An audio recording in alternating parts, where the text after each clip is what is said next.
तो अभी तक हमने देखा था कि सियो चैन की हालत बहुत ज्यादा खराब हो चुकी थी, जिसके कारण उसे थंडर क्रिस्टल माइन के अंदर जाना पड़ेगा। वहां जाकर वह अपनी पावर को इंक्रीज कर सकता है। इसी वजह से वो वहां पर जाने की कोशिश भी कर रहा था, लेकिन उसे वहां पहुंचने से पहले उसके जितने भी पुराने दुश्मन थे वो सभी उसके पास में आ रहे होते हैं, ताकि एक के बाद एक करते हुए सियो चैन के ऊपर अटैक करके उसकी जान लेने की कोशिश कर सके।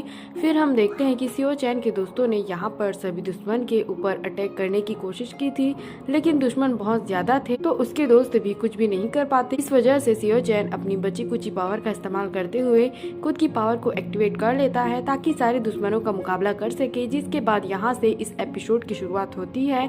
तो इस एपिसोड की शुरुआत में हम देखते हैं कि सियो चैन सभी से कह रहा था कि बस बहुत हो गया तुम लोगों का, अब यहाँ पर मैं दिखाता हूँ कि मैं क्या कर सकता हूँ। सियो चैन अपनी पावर को एक्टिवेट करते हुए अपना वेपन जैसे ही चला रहा होता है, वहाँ पर जितने भी लोग होते हैं वो सभी उड़ उड़ कर दूर दूर फेंकाने लग गए थे। एक के बाद एक करते हुए सियो चैन गुस्से के साथ अनगिनत लोगों को मारे जा रहा था। कोई उसकी पावर के सामने अब खड़ा तक नहीं हो पा रहा था। सभी लोग उसके ऊपर अटैक भी करने की कोशिश करते हैं, लेकिन कोई फायदा नहीं होता। सियो चैन ने अपने डीमन हैंड का इस्तेमाल करते हुए सभी को कुचलना शुरू कर दिया था। यह देख फायरी अपने स्पिरिट फॉर्म में आ जाता है और बहुत ही ज्यादा भयानक बनते हुए वो सियो चैन से लड़ने के लिए तैयार हो गया था। उसके बाद उसके सामने सियो चैन बहुत ही छोटा सा दिख रहा था, लेकिन फिर भी वो बहुत अच्छे से फायरी का मुकाबला कर रहा होता है। लेकिन फिर भी फायरी को हराने के लिए सियो चैन को बहुत ज्यादा पावर की जरूरत पड़ेगी, लेकिन सियो चैन को कोई भी फर्क नहीं पड़ रहा था कि उसकी पावर ज्यादा हो या कम हो, वो कैसे भी करके इसको खत्म करके ही रहेगा, चाहे उसको कुछ भी क्यों ना हो जाए। उसने फायरी की स्पिरिट फॉर्म को वहां पर डिस्ट्रॉय कर दिया था। इस वजह से किंग बाओ वहां पर पहुंच जाता है, जो अपना कई सारे मल्टीपल स्वर्ड का इस्तेमाल करते हुए सियो चैन के ऊपर अटैक करने की कोशिश कर रहा था। लेकिन सियो चैन एक बार में उसके भी अटैक को डिस्ट्रॉय कर देता है। कोई भी सियो चैन के सामने अब टिक भी नहीं पा रहा था। सियो चैन एकदम ज्यादा गुस्सा हो चुका था, तो वो सभी को कुत्तों की तरह मार रहा था। सभी को मार मार कर उसने उनकी हालत खराब कर दी थी। सियो चैन ने यहाँ पर मानो कि कोई उसके सामने एक सेकंड भी नहीं टिक पा रहा था। जितना गुस्सा सियो चैन ने रोक के रखा था, सारा का सारा गुस्सा उसने एक बार में ही निकाल दिया। लेकिन जैसे ही सियो चैन यहाँ पर फाइट कर रहा होता है, बाकी के जो दुश्मन होते हैं वो जैंगमिन की तरफ बढ़ने लगते हैं कि अरे वाह, चलो इसको भी पकड़ लेते हैं, इसके पास हमारी बॉडी है ना, ये हमारे काम आएगी। वहीं सियो चैन इस चीज से अनजान होता है और वो अभी भी फायरी और किंग बाओ के साथ में फाइट कर रहा था। उसे पता ही नहीं होता कि नीचे क्या हो रहा है। वो दोनों उसको पकड़कर उसके ऊपर अटैक कर रहे थे और उसे यहाँ पर उलझाया रखने की कोशिश कर रहे थे, लेकिन तब भी सियो चैन उनको बहुत ज्यादा मारता है। सियो चैन की यहाँ पर धीरे धीरे करते हुए हालत भी खराब होने लग गई थी, क्योंकि उसने अपना काफी ज्यादा पावर गंवा दिया था। उसे इतना ज्यादा अजीब लग रहा होता है कि यहाँ पर मानो अभी उसकी बॉडी फट जाएगी। पर तभी वो देख लेता है कि कुछ बंदे जैंगमिन को पकड़ने के लिए जा रहे हैं, इसलिए वो उन्हें भी उड़ाकर वहां से फेंक देता है। तभी थंडर क्रिस्टल माइन जो है उसकी पावर यहाँ पर सियो चैन के अंदर जाने लग जाती है, जिस वजह से ऐसा लग रहा था कि सियो चैन अब उसी तरह के डीमन में बदल जाएगा। जिसके बाद हम देखते हैं कि किंग बाओ और फायरी कह रहे होते हैं कि लगता है कि ये डीमन में पोजेस होने वाला है, तो हमें इससे अभी मारना होगा। लेकिन अगर यह थोड़ी देर में ज्यादा पावरफुल बन गया तब हम इसका मुकाबला नहीं कर पाएंगे। सियो चैन खुद पे से अपना कंट्रोल खोते जा रहा होता है, क्योंकि कोई भी इंसान ज्यादा रेडियम क्रिस्टल माइन की पावर को एब्जॉर्ब करता है तो उसका खुद पर कंट्रोल नहीं होता और वो ट्रांसफॉर्म होने लगता है किसी तरह के मॉन्स्टर में। वही चीज अब सियो चैन के साथ में भी हो रही थी।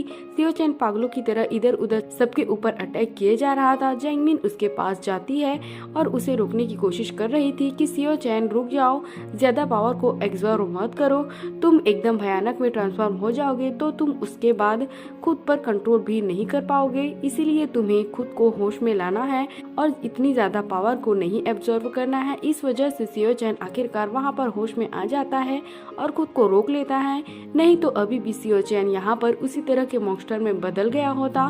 फायरी और किंग बाओ ये देखकर कहते हैं कि चलो अच्छी बात है, ये मॉन्स्टर में नहीं बदला, अब हम यहाँ पर इसको आसानी से मार सकते हैं, क्योंकि मॉन्स्टर में बनने के बाद तो ये बहुत ज्यादा पावरफुल बन जाता, तब हम इसे नहीं मार पाते। जिसके बाद हम देखते हैं कि इस चीज को देखकर जैंगमिन गुस्सा हो जाती है और वो उनके ऊपर अटैक करने के लिए जा रही होती है, लेकिन सियो चैन उसे रोक लेता है और उसे कहता है कि पीछे हट जाओ, मैं यहाँ पर खड़ा हूँ ना, मैं मरा नहीं हूँ अभी तक। इसके बाद सियो चैन अपनी बहुत ज्यादा पावर को एक्टिवेट करता है और जो सामने रेडियम क्रिस्टल माइन की गुफा थी उसका गेट ही तोड़ देता है। फिर हम देखते हैं कि गेट तोड़ने के बाद वो अंदर जाकर घुस चुका था और किंग बाओ और फायरी बाहर ही रहकर अटक जाते हैं।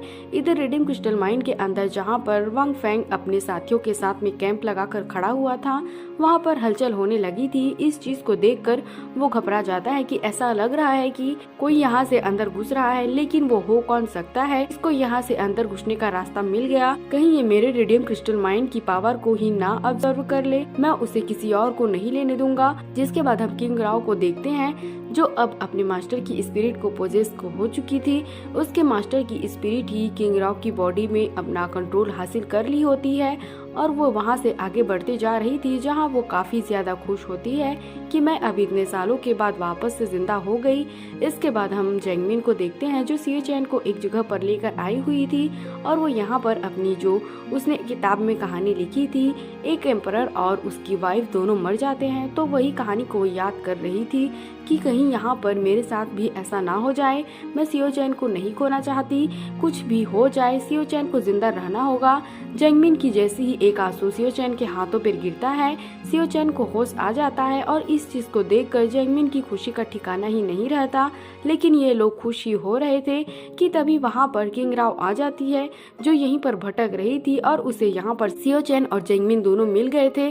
दूसरी तरफ वो बंदा जो सियो चैन की टीम में शामिल हुआ था वो जंगली को होश में लाता है कि उठ जाओ, सब लोग चले गए हैं, कितना सोता रहेगा, हमें अभी और दुश्मनों को मारना है, मैं जा रहा हूँ मास्टर को इसके बारे में खबर करने के लिए, क्या पता वो आकर यहाँ पर देखे कहीं कुछ गड़बड़ होगा तो वो उसे ठीक कर पाएंगे। दूसरी तरफ मास्टर जो थे वो अपने बाकी डिसेबल के साथ पूछ रहे होते हैं कि आखिरकार जैंगमिन कहाँ चली गई, क्योंकि किसी ने देखा ही नहीं था और जैंगमिन खुद से ही खिड़की से कूदकर भाग चुकी थी। इसी वजह से सभी टेंशन में होते हैं कि जैंगमिन कहाँ होगी और किस हालत में होगी।